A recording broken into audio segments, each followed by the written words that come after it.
Welcome back, fellow newshounds. I'm Gruftikins, and this is where you'll find some of the stories you may not see on your standard news networks. Today's stories are: Chinese and Russian navies join forces for war games, and American citizens told stay out of North Korea. So let's get into it. Chinese warships have today joined Russian naval vessels for a joint exercise in the Baltic Sea.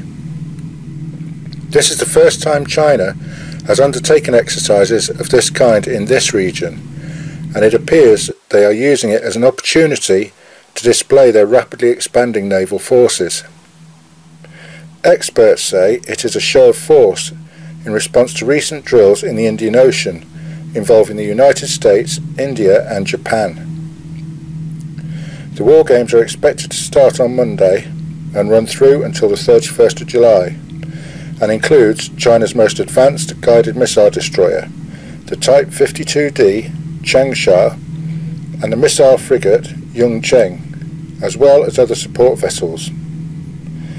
Naval helicopters and land-based Russian fighter bombers will also take part. Under the command of a Russian Vice Admiral and a Chinese Vice Admiral, they will concentrate on anti-submarine, anti-aircraft and anti-ship drills. China has been advancing its military at a rapid rate over the last few years and are pushing to be seen as a major sea power, even eventually hoping to rival the US Navy. The United States European Command said, "We are closely tracking Russian exercises with other participants like China. We expect all nations to adhere to international laws and norms." There's no doubt NATO sees this as something that needs watching very closely. In other news, US Secretary of State Rex Tillerson has imposed travel restrictions on all US citizens travelling to North Korea.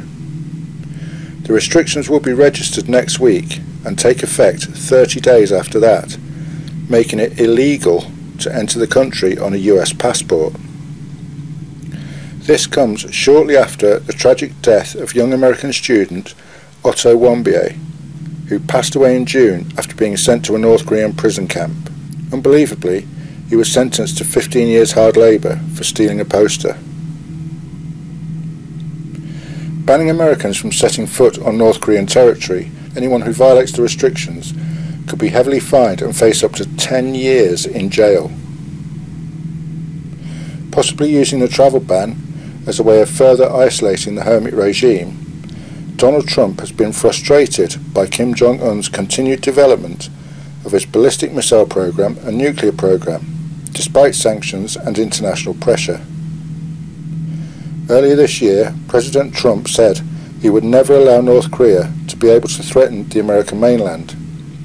But the world was caught by surprise when they successfully tested an ICBM capable of reaching Alaska. Since then, tensions have reached an all-time high, and everyone is watching to see what will happen next. Some are even wondering if this blanket travel ban could be a way of keeping American citizens out of harm's way, ready for a possible military strike against the North Korean regime. Whatever happens, we will try to keep you informed, so hit that subscribe button for further updates. And don't forget, the world is watching, so please be kind to each other.